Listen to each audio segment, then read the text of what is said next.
पवित्र जीवात्मा, ये संसार एक बहुत बड़ी शक्ति के चारों तरफ घूम रहा है। ये चंद्रमा पृथ्वी के चारों तरफ भ्रमणशील है और पृथ्वी सूरज के चारों तरफ। ये गति तभी होगी जब सूरज भी किसी के चारों तरफ घूम रहा और वो शक्ति भी किसी के चारों तरफ घूम रही और वो भी शक्ति किसी के चारों तरफ घूम रही और वो भी शक्ति किसी के चारों तरफ घूम रही। पूरी कायनात एक अनामी के चारों तरफ घूम रही।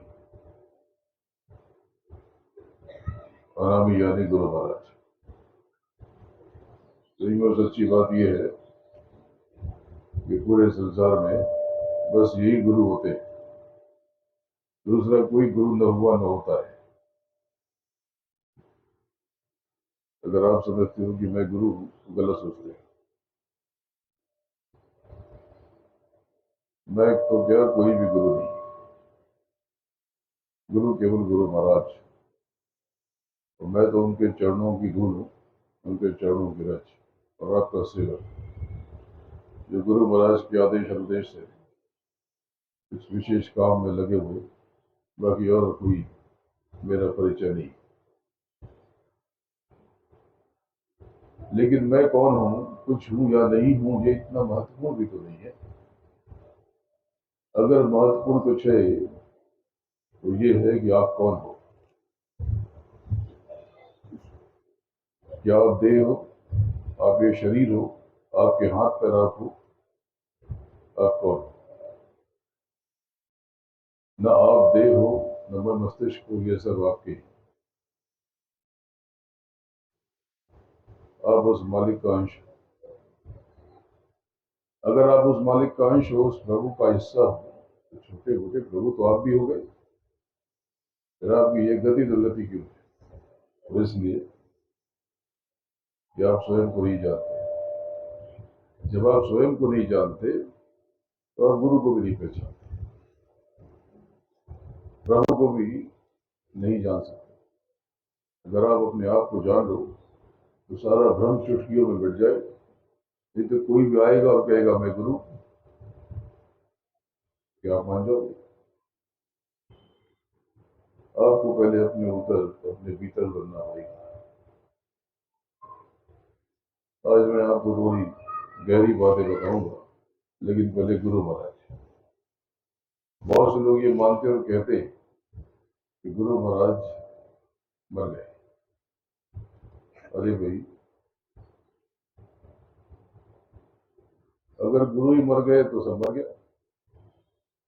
गुरु की मृत्यु कभी नहीं हो सकती। और रही बात उनकी देह की, उन्होंने स्वयं कहा कि मैं चाहूं तो 400 साल रह जाऊं।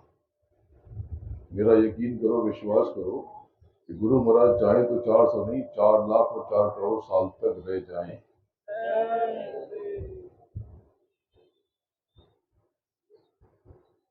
आप स्वयं बताओ, ये मैंने नहीं कहा, गुरु महाराज ने कहा। गुरु महाराज ने यह भी कहा, जब तीसरा यज्ञ हुआ था 1989 में, आज से 43 साल पहले, इसी काशी के उस पार, उन्होंने साफ साफ कह दिया था। आप में से कुछ लोग रहे होंगे, मैं तो प्रत्यक्ष था, मैं तो था वहां। यहाँ भी कई लोग रहे होंगे। गुरु महाराज ने साफ साफ बता दिया कि ये तीसरा यज्ञ मैंने कर दिया। और चौथे यज्ञ, जो कि बहुत बाद में होगा, वहां से सत्ययुग की अगवानी की घोषणा होगी। मेरा विश्वास करो कि गुरु महाराज ने जो कहा कि कलयुग में कलयुग जाएगा जाएगा, और कलयुग में सत्ययुग आएगा तो आएगा। ये जरूर होगा, ये मालिक का संकल्प है। उनकी बातें अगर असत्य हुई तो सबकी बातें असत्य हुई, सबकी बातें असत्य हुई। तो मेरा विश्वास करो, मेरा दृढ़ विश्वास है कि गुरु महाराज आएंगे और चौथा यज्ञ चंद्र तरे सूरज तरे करे जगत निर्माण। तो गुरु महाराज की बात इधर से उधर हो जाए, ऐसा न देखा गया न सुना गया। तो बात ऐसी है कि पहले कुछ भी नहीं था, न हवा न पानी न किस्सा कहानी, सिर्फ एक कहानी। इनको देख लो, यही थे। इनकी मौत से समूचा विस्तार हुआ, तो अलग अलग संसार हुआ, अगम अलग औसत वजूद में आए। अगम में कोई रचना नहीं, लेकिन वहां शब्द है। अलग में कोई रचना नहीं, लेकिन वहां शब्द है। लेकिन सत्य में बहुत सुंदर रचना है, और सत्य में शब्द है। ये सत्य आपका लोग, यहाँ पर आप अपने मालिक के साथ आनंद में, यहाँ न कोई रात होती है न कभी दुख होता है। यहाँ जो कुछ है बहुत अनूठा है, अलहदा है, विलक्षण है। यहाँ पर शब्दों की दो धाराएं। आज तक किसी ने यह नहीं बताया कि सत्यलोक कैसा है, किसी से पूछ लो। ये तो मैंने बताया, तो अब लोग उसको घुमा घुमा के बताएंगे। इसके पहले आपने कभी नहीं सुना होगा कि आपका लोक कैसा है। देखो, आपके लोक में शब्दों की दो धाराएं हैं। एक बांसुरी की तरह महीन और किसी मीनार की तरह उठती हुई, और दूसरी बीन की तरह मोटी और विस्तार लेती हुई किसी गुंबद की तरह। तो वहां पे अनगिनत मीनारे और अनगिनत गुंबद, ऐसा अनूठा लोक, ऐसी इस पर कलाकारी का सीधाकारी, ऐसा अद्भुत बंजर जो आपकी कल्पना से परे है। वही पर्वत शिखर में ऊपर से लेकर नीचे तक वहां का मालिक विराजमान है, जिसको सत्य कहते हैं, सार कहते हैं, जिनको हक कहते हैं, जिनको सदश्री अकाल कहते हैं, जिनको पूर्ण ब्रह्म कहते हैं। उसका रूप स्वरूप आज तक खुला किसी ने बताया, लेकिन छुपा छुपा बताया। तो मालिक कैसा है, वो राधा स्वामी कैसा है, वो सिया राम कैसा है, वही सिया राम, वही राधा स्वामी, वही राधा कृष्ण, वही राधे श्याम। तो इसका रूप संतों ने बता दिया प्रार्थना करके, कैसा? कोटिन सूरज चांद सितारे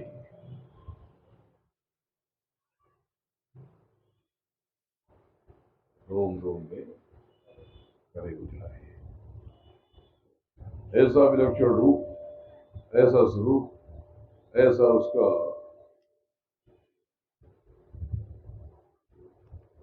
ऐसी उसकी दिव्यता कि उसमें अपार आनंद।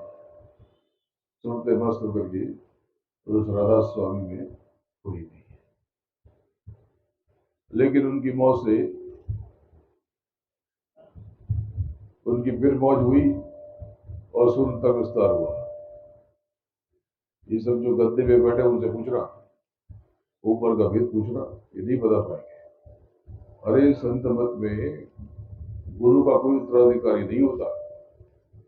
गुरु का उत्तराधिकारी वो सूरज स्वयं होता है। सूरज कभी डूबता नहीं। आपके यहाँ भी अंधेरा हो जाएगा, लेकिन सूरज चमकता रहेगा कहीं लंदन में, कहीं यूरोप में, और यहाँ रात हो जाएगी, लेकिन अमेरिका में उजाला हो जाएगा। सूरज तो रहता है। आपकी दृष्टि डूबती है, आप डूबते हो, सूरज कभी डूबता नहीं है। तो गुरु महाराज का उत्तराधिकारी केवल गुरु महाराज है, और दूसरा कौन होगा? और दूसरा अगर कोई, जिसको उन्होंने नाम का दान दिया और जिस नाम के दान लेकर के कमाई की, और जो अपने धाम पहुंचा, जिसने अपने मालिक को पाया और पा करके उसको मालिक ने अधिकार दिया और वो बताने के काबिल बना, या फिर वो मालिक स्वयं उतर गया। तो मालिक जब भी नीचे आते हैं, अपने साथ जोगजीत को लेकर आते हैं। तो जोगजीत के साथ हमेशा साथ होते हैं।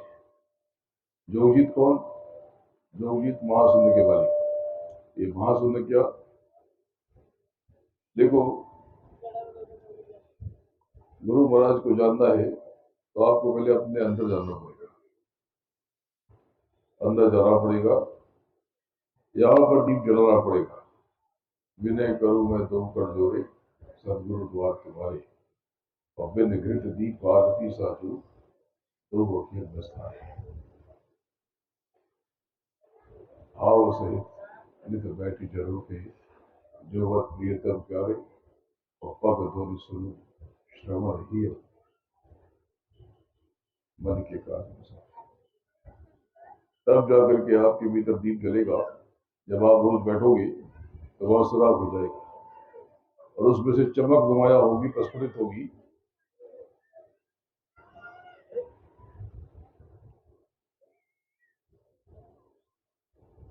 जब आप नित्य यहां बैठोगे तो एक प्रकाश की किरण फूटेगी, उसके भीतर प्रविष्ट हो जाता। हाथ कंदन को आलसी किया, जैसे ही आप अंदर जाओगे एक अनूठा आसमान आएगा और चेतना उलट जाएगी, और चेतना जब ऊपर की तरफ जाएगी, इसको सूरत की दिनत कहते हैं, सूरत की दिनत। और उसमें अद्भुत प्रकाश प्रस्फुटित होगा। जब उस प्रकाश के पीछे जाओगे, जहां उसका उद्गम है, मूल है, तो वो दूज का चांद है। ये क्या हुआ?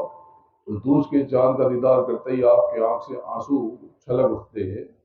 ये दूज का चांद दरअसल गुरु महाराज के, सदगुरु के अंगूठे के पैर का पतला सा नाखून, ये सब कुछ उसकी दया से। जब आप वहां पहुंचते हो तब आपको गुरु महाराज की असली हैसियत का अंदाजा होता है, वरना नहीं हो सकता, वरना नहीं हो सकता। कोई भी कहते गुरु, जब ये कहा जाता है कि गुरु महाराज थे, गुरु महाराज है, गुरु महाराज रहेंगे, तो बहुत से लोगों को डर लगता है, क्योंकि उनका सिंहासन खतरे में पड़ जाता है। अगर ये डरने की बात है तो उनको डरना चाहिए। एक बात याद रखो, इनका साथ कभी मत छोड़ना। अगर तुम इनको भूल गए, इनको छोड़ दिया, तो सब कुछ छूट जाएगा। तो इनको हमेशा ताबे रहना। लोग आएंगे और जाएंगे, लेकिन ये आपके लिए हमेशा रहते हैं। वरामी हमेशा रहता है, राधाओं का स्वामी हमेशा रहता है, वो कहीं नहीं जाते। उनका रूप स्वरूप, वो चाहे तो एक रूप को हजारों लाखों बरस तक रख ले। अरे देखो, अभी कुछ 100 साल पहले गोस्वामी जी ने चित्रकूट के घाट पर वही संतन की भीड़, और ये दास चंदन किसे और तिलक ले रघुवीर। और रघुवीर कब हुए? द्वापर के पहले, कलयुग के पहले द्वापर, द्वापर के पहले त्रेता। इतना लंबा अंतराल।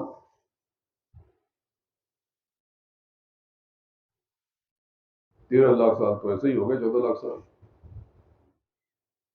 लगभग। और जब उसने लाखों साल पहले होने के बाद भी रघुवीर अभी भी आ सकते हैं। मीरा देखो अभी हुई थी और कृष्ण हुए थे 5,000 साल पहले, जब द्वापर खत्म हुआ उसी के साथ कृष्ण की देहकांत हुआ। वो बाढ़ लगा और कलयुग शुरू हुआ, कलयुग में बाढ़ लगा। जब 5,000 पहले श्री कृष्ण हुए थे और उन्होंने मीरा को भी दर्शन दिया। आप पूरी सोचो कि सत्यवान को सावित्री यमराज क्या से ले आई और आपने कह दिया गुरु महाराज मर गए। ये कहने वालों की हिम्मत कैसे हो जाती है और आप कैसे मान लेते हो?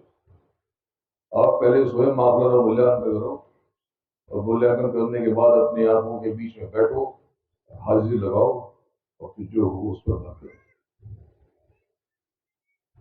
तो बात ऐसी है कि जब आप उस तीजे दिल पे पहुंचोगे,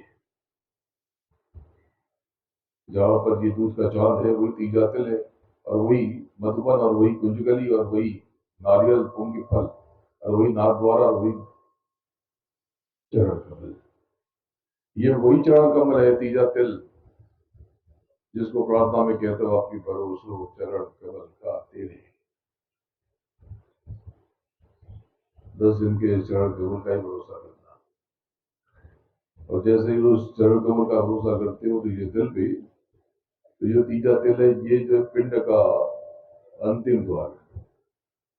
यहीं पर जड़ और चेतन की गांठ लगी हुई है, और जब तक ये गांठ लगी हुई आप कहीं नहीं जा सकते।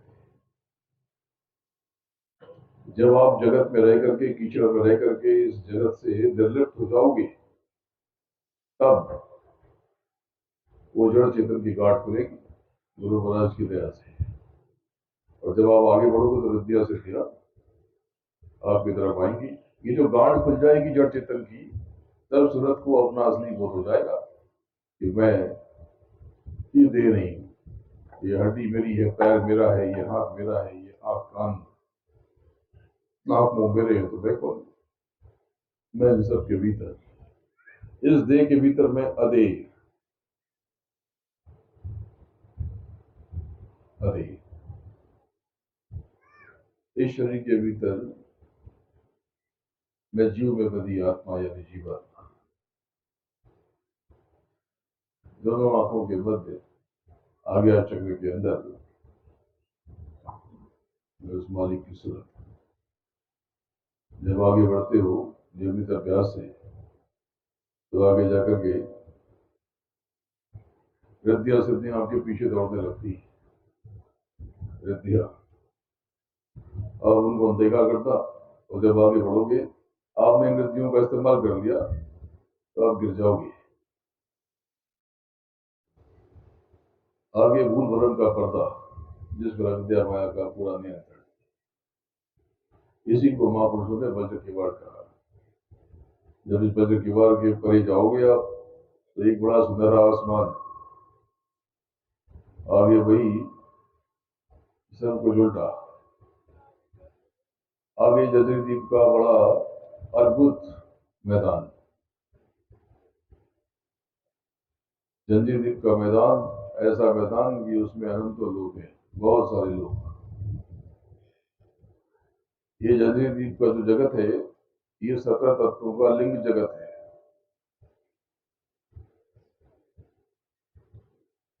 यानी अंडर सृष्टि। ये तत्व है 5 ज्ञानेंद्रियां, 5 कर्मेंद्रियां, 3 गुण और 4 अंतःकरण। अंतःकरण तो आपकी देह में भी है? नहीं, अंतःकरण आपकी देह का हिस्सा नहीं है, वो आपको नियंत्रित किया हुआ है। आपके तत्वों में, देह की तत्वों में शामिल नहीं है। आपकी जो देह है, जो ये जगत है, ये तो जल पृथ्वी अग्नि वायु आकाश से ही निर्मित है बस। तो ये अंतःकरण कहाँ आ गया? अंतःकरण ये देखो, यहां से लेके यहां तक, ये इस त्वचा के ऊपर, अंदर नहीं, बाहर। इसको यूं समझो जैसे आपके मोबाइल में आप संदेश देने वाला एप्लीकेशन यूज करते हो या कोई भी ऐप यूज करते हो। वो जो ऐप है वो मोबाइल का हिस्सा नहीं है, लेकिन वो बहुत महत्वपूर्ण है। वो चाहे तो कोई खराब वायरस छोड़ दे और आपका मोबाइल तबाह हो जाए, बर्बाद हो जाए। ये अंतःकरण अपना काम कर रहे, अंतःकरण यानी मन बुद्धि चित्त और अहंकार। तो आपकी देह का हिस्सा अंतःकरण नहीं है, लेकिन जो वो लिंग सृष्टि है, वो अंड सृष्टि है, अंतःकरण उसका हिस्सा है। वो 5 ज्ञानेंद्रियां, 5 कर्मेंद्रियां, 3 गुण और मन बुद्धि चित्त रहेगा। तो आगे चलोगे तो आगे तारामंडल, सूर्य लोग, चंद्र लोग, और इसके ऊपर छाया लोग, और बहुत सारे लोग उसको परियों का लोग, बहुत ऊपर जाकर के स्वर्ग का मैदान, स्वर्ग का मंडल, उसके इधर जाओगे धर्मराज का मंडल, इधर गंधर्वों का लोग, इधर न जाने कितने ऊर्जाओं का लोग। आपको तो उसका नाम भी नहीं पता, बताऊंगा तो ये तो बहुत करोड़ों चीजें।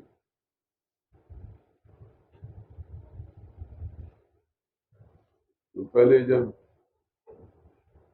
शून्य तक विस्तार हुआ, किसकी मौत से? पहले जो विस्तार हुआ अनामी की मौत से। तो पूछा कि ये अगम अलग और सत्य में कौन? उन्होंने कहा इसमें भी मैं ही हूं।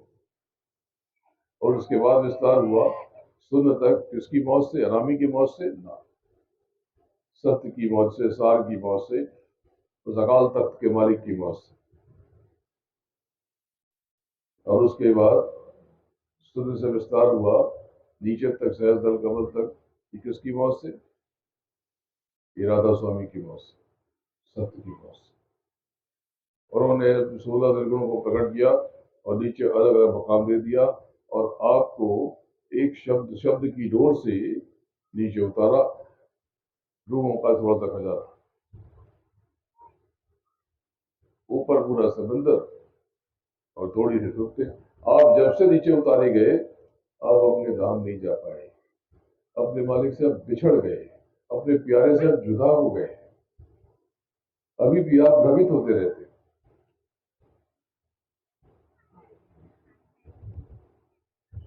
क्यों जुदा हो गए? उस मालिक ने कहा था आपसे कि शब्द की डोर को मत छोड़ना, लेकिन जब आप नीचे आए तो निचला मंडल, निचला लोक आपको रास नहीं आया, आप यहां से लौटने लगे। तब इस निचले जगत के मालिक, जिनको आप ईश्वर कहते हो, जिनको समय कहते हो, जिनको वक्त कहते हो, जिनको काल कहते हैं, काल यानी समय, यहाँ पर काल और उसके ऊपर महाकाल और उसके सबसे ऊपर अकाल, उसी को कहते हैं बोले सोदियाल और सर्व श्री अकाल। ये जो मेरा नाम है ये गुरु महाराज ने रखा। मैं इसी, मेरी इस देह का जन्म इसी काशी में हुआ, पक्के महल में काल भैरव मंदिर के पास। जब मेरा जन्म हुआ तो गुरु महाराज से पूछा गया नाम, मेरी माता जी ने पूछा, जन्म से नंदा, जन्म से तो पूछे कि नाम, तो गुरु महाराज ने कहा कि इसका नाम सदगुरु। तो सबने कहा ऐसा कोई नाम होता? बूढ़ों का नाम रख दिया बाबा ने, तो उन्होंने कोई और नाम रख दिया। तो जब गुरु महाराज को पता चला तो वो जोर से ताली पीट के ऐसे बोले इससे होगा क्या, लोग इसको जानेंगे तो उसी नाम से जो मैंने दिया है। तो मेरा तो कोई वजूद नहीं है प्रेमी, किसी भ्रम में मत पड़ना। कुछ लोग तुम्हें रोकने की कोशिश करेंगे क्योंकि उन्हें ये जान करके भय लगता है कि गुरु महाराज थे हैं और रहेंगे, उनको डर लगता है इस बात से। मेरा होना मुझसे कोई नहीं डरता, लेकिन जो मैं बात कहता हूँ उससे लोग घबरा जाते हैं, क्योंकि मेरी नजर में कोई दूसरा गुरु नहीं हो सकता। न मैं आपको कहता, मैं आपको भी नहीं कहता, जो जानता हूँ वही मानता हूँ, वही बताता, दूसरा कुछ नहीं। जो गद्दे पे बैठ गए उनसे ऊपर का भेद पूछ तो दिखाओ, बोले बाबा जी ऊपर का भेद खोल दो जरा, वो नहीं बता पाएंगे। उनसे माया का रूप पूछ लो, नहीं बता पाएंगे। छाया मंडल का रूप पूछ लो, भेद पूछ लो, जो मैंने जहां तक बताया उसके ऊपर पूछ लो, नहीं बता पाएंगे। उनसे पूछो स्वर्ग के कितने हिस्से हैं, नरक के कितने हिस्से हैं, नहीं बता पाएंगे। उनसे पूछो परियों के देश में कौन सी ध्वनिया है, कौन सा शब्द है, कौन सा सुर है, नहीं बता पाएंगे। उनसे पूछो जगदम्बा के धाम में कौन सा लोग, कौन सा शब्द है, कौन सा स्वर है, वो नहीं बता पाएंगे, क्योंकि वो नहीं जानते। बताएगा वही जो जाएगा आएगा देखेगा। आप अभी भी भ्रमते हो तो भ्रम हो, मुझे कुछ नहीं करना। सबको गद्दे पे बैठा है, ये गद्दा है, गद्दी तो होती नहीं सतमत में, जो पाएगा कमाएगा वही गद्दी नसीब होता है। जिसने नाम की कमाई की हो या ऊपर से उतरा, दो ही तरीका है और कुछ नहीं। तो जब ऊपर चलोगे तो ये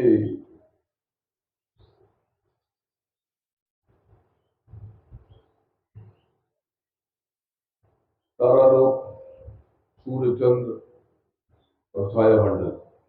छाया मंडल एक बहुत विलक्षण लोक है। बड़े बड़े ऋषि मुनि आपको वहां तपस्वी वहां पे दिख जाएंगे। वहां पे कोई आवाज ध्वनि शब्द की बात नहीं, वह सब केवल अपनी पारदर्शी देह से स्वयं को व्यक्त करते हैं, केवल अपनी मुस्कुराहट से, बस एक मुस्कुराहट और कुछ नहीं। ऐसा अनोखा रूप है। वहां नीली नीली आभा और बहुत विलक्षण, बहुत प्रकाशमान। ये पूरी लिंग सृष्टि ही नूरी है, बहुत नूर है इसमें, बहुत प्रकाश है। ये पारदर्शी संसार है। जब आप उतरोगे तो सब देखोगे। इसके बहुत ऊपर स्वर्ग का चौबारा, ये स्वर्ग के जवारे में खाली इंद्र का दरबार नहीं है। इंद्र का दरबार तो केवल अमरावती है। अमरावती यानी इंद्र की राजधानी, स्वर्ग की राजधानी भी कहते हैं। स्वर्ग का सबसे ऊपरी मुहाना, वहां पर गणपति का धाम है, जिनकी आप उपासना करते हो, पर वो गणपति का रूप स्वरूप ऐसा नहीं है जो आपने समझा है, तो बहुत विलक्षण है। ये जो स्वर्ग का दरबार है, यहाँ पर हर तरफ एक ऊर्जा गतिमान है, जिससे अपार आनंद होता है। उस ऊर्जा का नाम है रंभा। उसी को अप्सरा कहते हैं। अप्सरा का मतलब कोई ऐसी स्त्री नहीं, क्योंकि देह अलग है। यहाँ पर बताया कि देवता सुरापान करते हैं, ये बहुत गलत सोच है। अरे आपकी जो मदिरा है, जो आपके मद की पुष्टि करती है, आपके घमंड की पुष्टि करती है, ये मदिरा वहां कैसे जा सकती है? तो स्थूल है, और संसार जो है वो तो पारदर्शी है। आज वेद सुन लो, ये वेद आपको कोई नहीं बताएगा। वो लिंग शरीर में देखो कितनी मालिक की दया है। बड़ी गर्मी हो रही थी, तो उस लिंग जगत में ये मदिरा नहीं पहुंच सकती। वो देवता वहां पर सुर का पान कर रहे, सुरा नहीं सुर का पान कर रहे। और वो सुर कौन सा है? किसी गद्दे वाले से पूछ के पूछना, आप तो बता देंगे, लेकिन अभी और फिर पूछ लेना। उनके चक्कर में आपका नुकसान क्यों करो? वो सुर है, एक महीन आवाज लेकर के गूंजती हुई, जैसे आपकी छाती दे देती हो। वो ध्वनि बहुत विलक्षण है, कुछ कुछ क्लिंग की तरह है, क्लिंग। इसलिए देवी देवताओं के मंत्रों में आप देखोगे क्लिंग का इस्तेमाल होता है। ये मंत्र स्वर्ग का मंत्र है। जो शक्तियां स्वर्ग और स्वर्ग से जुड़ी होती है, ये उनका मूल मंत्र है। ये इसी का पान करती, इसी को सुनती रहती है, और उनको नशा हो जाता है। जैसे सुगंध मिलता है, तो ये ध्वनि बड़ी असरदार हो जाती है। सुगंध से क्या होता है? सुगंध इनका भोजन है। किसका? जो लिंग जीव, लिंग जगत में, लिंग शरीर में, इसमें भी, इनमें भी सूरतें वही हैं जो आप में है। देखोगे तो जानोगे। ये सब आपको वेद कोई कैसे बताएगा? देखेगा तो जानेगा, तब तो विरा दे के जाने। अब मैं आपको बता रहा हूं तो आपको लगेगा कि हाँ, बात तो सही लग रही है। अरे ऐसी ऊंची ऊंची बातें बताओ कि आपकी आंख से आंसू निकलने पड़ेगा। ऊपर के मंडलों में आप गुरु महाराज की मेहर के बिना जा भी न सकोगे। इनकी दया और मेहर से ही आप ऊपर चढ़ते हो। आगे बहुत कुछ, बहुत भेद है, बहुत सी बातें। ये गणपति के लोक के बारे में मैंने अभी तो सत्संग से ये वेद खोला। इसके पहले ये वेद गुप्त था, आपको पता ही नहीं। आप तो यही समझते हो स्वर्ग है, नरक है और वैकुंठ है, और बीच में कुछ पता नहीं आपको। तो इसमें शंकर का धाम कहाँ है, ब्रह्मा का धाम कहाँ है, और विष्णु का धाम कहाँ है? आप बोलोगे शंकर का और ब्रह्मा का लोग तो पता नहीं, पर विष्णु का धाम वैकुंठ है। नहीं, जैसे स्वर्ग का बहुत बड़ा हिस्सा और उसमें अनंत लोक है, इसी प्रकार से वैकुंठ का भी, वैकुंठ एक अलग अलग हिस्सा है। वैकुंठ का यहाँ से जब चढ़ते हो तो ये जो ऊपर का जो शुरुआती बहुत बड़ा हिस्सा, ये शंकर का लोक, ऐसा अद्वितीय लोक, यही महादेव है, यही महेश है, और इनका धाम बड़ा अनोखा है। अंदर अंदर एक प्रकाश का वृत्त घूमता हुआ सा, बड़ा नशीला, और अंदर अंदर शंकर के गण अपनी मस्ती में सब मस्त है। यहाँ पे हर सूरत शंकर है, हर सूरत शंकर है। जैसे इंद्र के दरबार में, अमरावती में सारी सूरतें इंद्र हैं, और ये रंभा ये सेवा कर रही है। उनका पूरे प्रशासन में रंभा का दखल है। ऐसे तो सर का दूसरा एक और हिस्सा है, इसको साकेत कहते हैं। इस साकेत में 4 मुंड का सतयुग विराजमान है। ये सब वेद आप तभी जानोगे जब आप उन पे चढ़ोगे और देखोगे। तो बैकुंठ का ये जो लोग, यहाँ शंकर का आगे धाम, और अंदर जैसे कि एक बहुत उज्जवल सा प्रकाश, जैसे आपको लगता है कि जल उफन रहा, ये जल वहां नहीं, वो जल बिल्कुल अलग है। वो जो धार है वही गंगा है। बहुत ऊपर तक वो उच्च शिखर पे, शंकर के उच्च शिखर, शंकर के लोग के उच्च शिखर पे वही कैलाश है।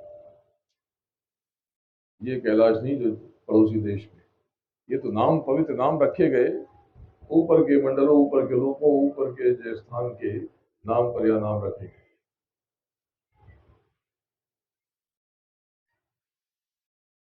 वहां पर एक मस्ती की बस में तो शंकर गौरी के साथ में अपने भजन में, साधना में लीन है। शंकर के धाम में ध्वनि की 2 धार है, एक संग और हम। ये हमेशा बहती रहती है और ये इसमें छूटते रहते हैं। यहाँ पे रेशा रेशा सर्रा सर्रा हर सुरते शंकर, ये देवों के देव है, इसीलिए इनको महादेव कहते हैं। तो ये आपको तो किसी ने बताया नहीं कि इनके लोक का स्वर कौन सा है, शब्द कौन सा है, नाद कौन सा है, कहाँ से बताएंगे। अरे अभी तो छोड़ो, इनसे पूछो कि और इसके नीचे और क्या है। तो इनके चारों तरफ, शंकर के चारों तरफ रैरव और भैरव का लोक है। अब ये तो मैंने बता दिया, यहाँ पर संग और हंग 2 धाराएं हैं शब्द की। सुनने में ये सोहंग सा लगता है, पर ये सोहंग नहीं है।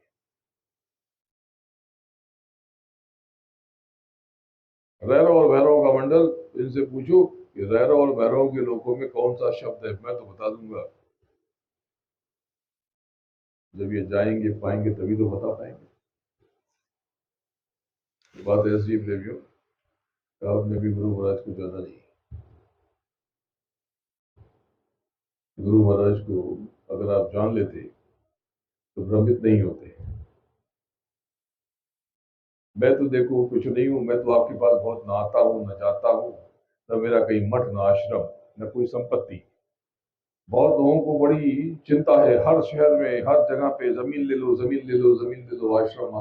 अरे आश्रम मैंने भी बनाए हैं अनगिनत। मैंने आप सबके हृदय में आश्रम बनाने की जरूरत क्या है, क्यों चाहिए? मुझे तो आवश्यकता महसूस नहीं होती। एक आध आपकी बैठने की जगह बनानी पड़े, या गुरु महाराज का स्थान, इसके अलावा मुझे किसी संपत्ति की आवश्यकता महसूस नहीं होती। और मैं बहुत बड़े बड़े कार्यक्रम नहीं करता, लेकिन मेरी बातें सुन करके, चूंकि ये ऊपर की होती है, बड़ी पकी और सधी हुई होती है, तो जो सुनता है वो मस्त हो जाता है, दीवाना हो जाता है।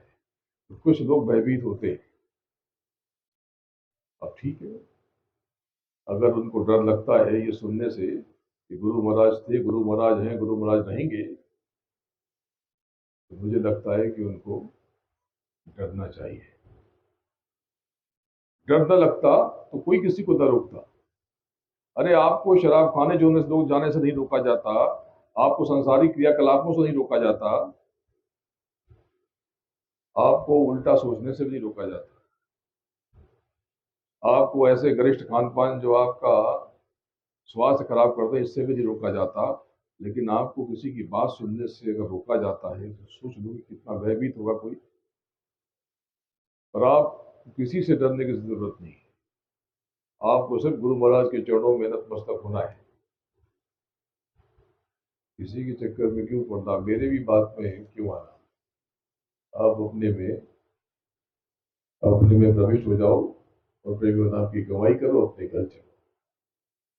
कब तक भटकोगे? जब से आप नीचे उतारे गए आप नहीं जा पाए, इस बार भी रह जाओगे तो जीती हुई बाजी हार जाओगे।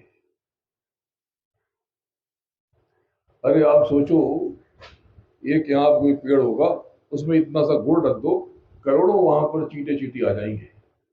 छोटे मोटे कीड़े तो 200-400 करोड़ आ जाएंगे। 500-700 करोड़ आ जाएंगे। इस धरती पे जो कुल मनुष्य है वो 750 करोड़ है, जो एक पेड़ के नीचे 750 करोड़ कीड़े मकोड़े इकट्ठा हो सकते हैं। यानी पूरी कायनात में जो मनुष्य योनि में जो सूरतें हैं वो 0.00000000 से भी कम है। और पूरी सूरतों का इतना सा हिस्सा हुए 750 करोड़ मनुष्य, और उन 750 करोड़ मनुष्यों में आपको इतना ऊंचा मार्ग मिला, आपको अनामी का दीदार मिला, आपको नाम का दान मिला, आपको गुरु महाराज की दया मिली। क्या हो गया आपको? फिर भी भटक जाओगे? तो बहुत हैरानी है। आप कुछ भी छोड़ देना, गुरु महाराज को कभी मत भूलना, कभी मत छोड़ना। जब आप ऊपर चलोगे तभी शंकर के लोग और रैरव भैरव, कुछ रैरव ऐसे हैं जिनको देख के भय लगता है। बहुत से भैरव हैं, काल भैरव, लाड भैरव, आनंद भैरव, आस भैरव, बटुक भैरव, ढेर सारे भैरव वहां पे अपनी व्यवस्था में लगे, क्रियाशील है, गतिशील है। उनके ऊपर अंदर एक बहुत अद्भुत लोक है, जहां बड़ा अनोखा मंजर है। वहां कमल दल एक अनोखी शान लिए हुए वहां पर 4 सर के एक ऊर्जा बैठी पारदर्शी अपनी अर्ध चेतना के साथ। ये ब्रह्मा है और इनकी जो अर्ध चेतना है ये सावित्री है। ये भी आपको ये नहीं बताएंगे, इनको पता ही नहीं। अरे इतना याद करके भी ना बता पाएंगे। अगर ये याद कर लेते तो पढ़ाई में पास हो जाते, इंजीनियर, डॉक्टर, वकील बन जाते। गुरु महाराज के चरणों में शीश नवाओ और यहां से बैठ कर दस्तक दो और अपने राम में चलो, आगे बढ़ो, चूकना मत। मैं तो आज आ गया, न जाने कब आपसे भेंट होगी, कब मुलाकात होगी। मेरे पास इतना वक्त भी नहीं होता, पर मुझे आप सबसे प्रेम बहुत है। उस प्रेम को अपने अंतर में महसूस करोगे तो पता चलेगा कि मैं कितना बेचैन हूँ आपको लेकर। आपको घर कैसे पहुंचाया जाए, बस दिन रात मेरा जो भी कदम है इसी के लिए। ये ब्रह्मा का लोक, यहाँ पे हम एक अद्भुत नाद वहां प्रस्फुटित हो रहा। लोग समझते ये ओम है या ओंकार है, नहीं। एक्चुअली 2 धार, वो एक ही, एक अंग और एक आम, तो ओंकार जैसा लगता है, पर ये जो धार है ये थोड़ी टूटती टूटती सी है। वो जो शब्द है आपका धनियों का, वो बहुत लंबी तान है उसमें, उसमें टूटन नहीं है। ये जो निरंकार पार ब्रह्म, वहां की जो ध्वनि है, वो जब खिंचाव होता है और उसके ऊपर जो बांसुरी, जैसे ही बांसुरी की तान टूटती है, निरंकार उसके पहले छूट जाता है और बांसुरी की तान टूटते ही महाप्रलय हो जाती है और सब कुछ महाकाल में समझ आता है। कैसे? जैसे चढ़ाई प्रलय कैसे होती है, ये जो धरती तत्व ये जल में विलीन हो जाता है, जल वायु में, वायु अग्नि में और अग्नि आकाश में, और सब कुछ धीरे धीरे धीरे सिमटते सिमटते सब कुछ महाकाल में विलीन हो जाता है। और फिर वहां से फैलावट होती है। तो ये वेद आप ऊपर का नहीं जानते, ये सब आप बुद्धि से, इस मास की बुद्धि से समझ न सकते। ब्रह्मा के लोक के ऊपर, ब्रह्मा का लोक भी बैकुंठ का हिस्सा, शंकर का लोक भी बैकुंठ का हिस्सा। शंकर का लोक ऐसे विस्तार लेता हुआ है और बीच में ब्रह्मा का लोक, लेकिन जो विष्णु का लोक है वो उठाव लेता हुआ है। वो लोक अद्भुत है, वहां पे प्रकाश का एक बड़ा चक्र घूम रहा हमेशा, अनोखा। ये चक्र दर्शन है। ये किसी धातु का, किसी लोहा लक्कड़ का चक्र थोड़ी है, ये प्रकाश का पुंज है।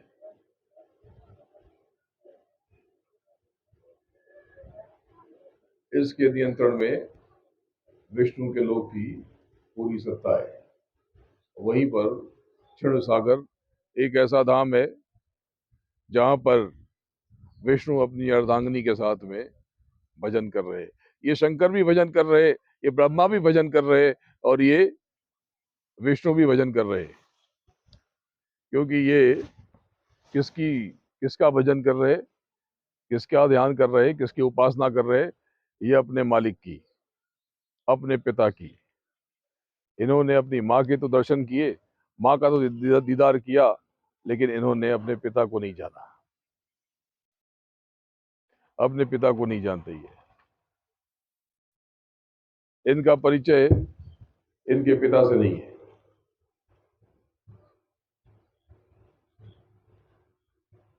बोलो जय गुरुदेव। तो काल पुरुष की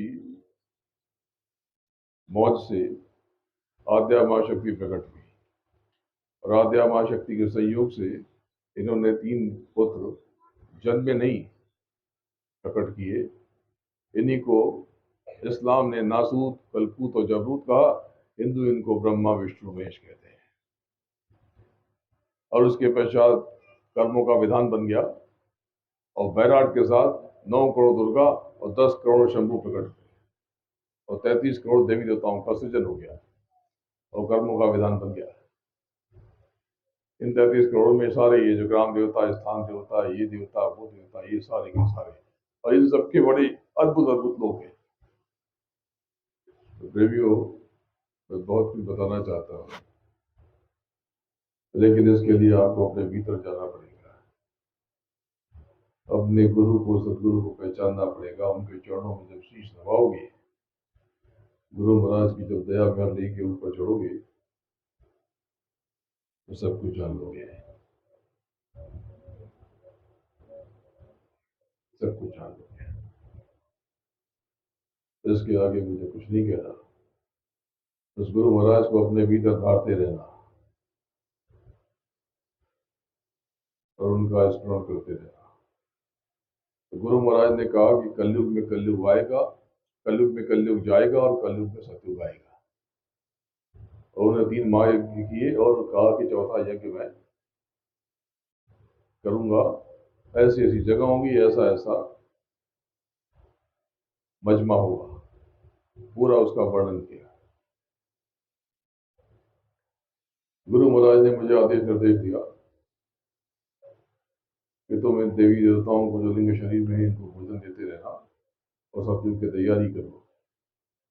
तब से प्रतिवर्ष हम सब मिलकर इनको भोजन देते हैं। तो इस वर्ष ये आयोजन 30 अक्टूबर से 8 नवंबर के बीच में उत्तराखंड रामनगर के बहुत अद्भुत स्थान पर होगा। आप सब वहां पर अवश्य पधारें, और वहां पे गुरु महाराज की दया के भागी बने। आपसे कुछ नहीं चाहिए, आप तो बस अपने कर्मों की आहुति डाल देना, और कुछ। आपकी पूरी देख रेख मैं करूंगा, आपकी पूरी व्यवस्था मैं पहले से जाकर के एक बार मुआयना करूंगा, और पूरी व्यवस्था की देखभाल मैं करूंगा। वहां पर जितनी भी शक्तियां, जितने भी काशी में कण कण, जगह जगह, गली बोले में मंदिर देखे, जो भी नाम सुनते हो, ये सब पदार्थ हैं वहां। यहीं से, काशी से ब्राह्मण लोग जाते हैं। तो भाई संत मत में ये यज्ञ यावत कहाँ से आया? आप संत मत में हो, लेकिन आप गुरु महाराज से क्या मांगते हो? बाहरी चीजें, ये कष्ट बढ़ जाए जो कि आपके कर्मों से उपजे, ये दुख बढ़ जाए जो कि आपके कर्मों से उपजे। आप सब बाहर की चीज मांगते हो, तो बाहर की चीज तो बाहर से लानी पड़ेगी। इसके मालिक तो ये है। आज भी आप नए नए कर्म करते हो, नई निंदा करते हो, नई आलोचना करते हो, नए अपशब्दों का प्रयोग करते हो। तो प्रेमियों, मैं बहुत दूर से आपके पास आया हूं, तो मुझे खाली हाथ भेजोगे? कुछ दे के भेजोगे। मुझे आपसे कुछ चाहिए, कुछ सेवा दक्षिणा, लेकिन ये सेवा नहीं जिसको आप सेवा समझते हो। मुझे सेवा में कुछ और चाहिए। मुझे सेवा में आपसे आपका क्रोध चाहिए, आपकी उल्टी सोच राय चाहिए, निंदा और आलोचना चाहिए।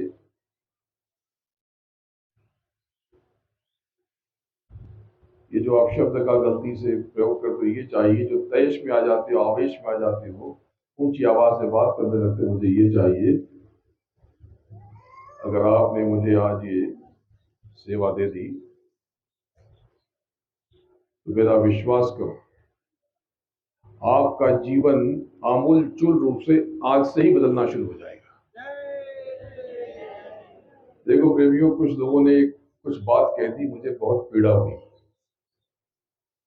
उसका जिक्र करना चाहता हूं। कुछ लोगों ने कह दिया कि गुरु महाराज के मंदिर को भूलना पड़ेगा। वो मंदिर जो मथुरा में गुरु महाराज ने स्वयं निर्मित किया। कुछ लोगों ने ये कह दिया कि गुरु की पावर खत्म हो जाती है, कहीं से पावर आती है और फिर वो पावर दूसरे पे ट्रांसफर हो जाती है। ये कैसी बातें हैं, बड़ी विचित्र बातें, सुन के पीड़ा होती है। ये अनामी पुरुष है, इनके ऊपर कौन है जरा वो बता दे। जो लोग भी ऐसी बात कहते हैं उनको नहीं कहना चाहिए। गुरु पर संदेह करने वाला, गुरु पर आक्षेप लगाने वाला, उसको क्या कहे। इनकी निंदा भी मत करना, इनकी निंदा करने का भी बड़ा नुकसान है। इनकी संगति भी जो होगी, क्या कहो, आप खुद ही समझदार हो। तो बात ऐसी है, ये जो कहते हैं बात उसके उलट है। गुरु महाराज ने जो इस मंदिर का निर्माण किया, दादा गुरु के मंदिर का, वो मंदिर बड़ा दिव्य है, अलौकिक है, बहुत पवित्र है और हमेशा के लिए रहेगा। इस मंदिर पे शीश नवाते रहना, इस मंदिर को मत छोड़ना, छोड़ोगे तो बच जाओगे। हाँ ठीक है, अब आपको वहां किसी की सुननी है, बात सुननी है, प्रवचन सुनना है, सुनो मत सुनो, आपकी मर्जी। ये तो सारे मेरे ही हैं, जो वहां बैठे मेरे, वो जो नहीं बैठे वो भी मेरे। मुझे तो सबसे प्रेम था और है। अगर कहीं कुछ गलत हो तो उसके कर्मों की दिशा वो जानेंगे ना, कि मैं आप जानेंगे। अपने कर्मों के आप जिम्मेदार, मेरे कर्मों का मैं जिम्मेदार, इसमें कोई परेशानी नहीं है। बात ऐसी है, गुरु महाराज ने आपको कुछ आदेश दिए। एक आदेश तो ये दिया कि तुमको नाम का दान मिल गया, अपने भीतर चलो उतरो और नाम की कमाई करो। दूसरा आदेश दिया, शाकाहारी रहो और शाकाहार का प्रचार करो। और तीसरा आदेश दिया, उन्होंने कहा कि इस तरफ मैं रहूंगा, गुरु महाराज रहेंगे मेरे, और इस तरफ मैं रहूंगा। एक तरह से ये पूरा संगत को आदेश गुरु महाराज के स्थान का, और गुरु महाराज ने साफ साफ कह करके एक प्रेमी से ईंटें भी रखवाई। अब वो कहते हैं कि मंदिर की आवश्यकता नहीं है। प्रेमियों, गुरु महाराज का ये आदेश है, ये कोई और पूरा नहीं कर सकता, ये आपको हमें पूरा करना पड़ेगा। भले मुझे स्वयं को बेचना पड़े, नीलाम कर देना पड़े, हमें आपको भूखा रह जाना पड़े, लेकिन ये गुरु महाराज का काम तो होगा, और बहुत अलौकिक होगा, बहुत दिव्य होगा, बहुत भव्य होगा। गुरु महाराज का स्मरण करते रहना, उनकी दया की धार बह रही, नाम की कमाई करो और अपने घर चलो।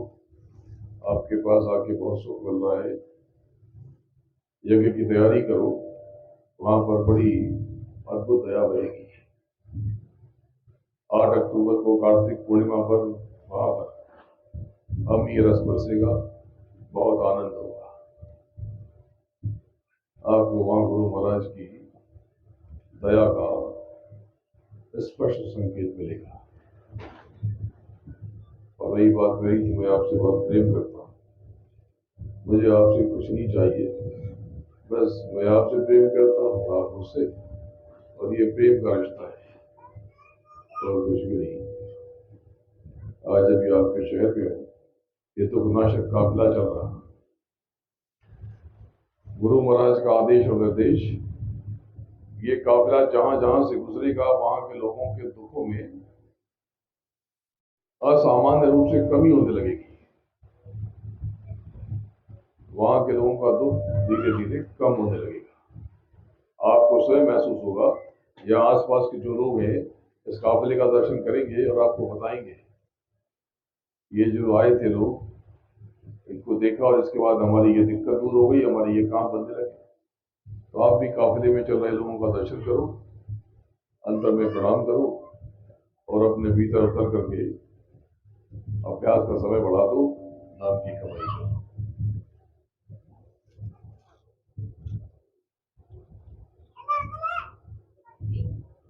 बोलो जय गुरुदेव, जय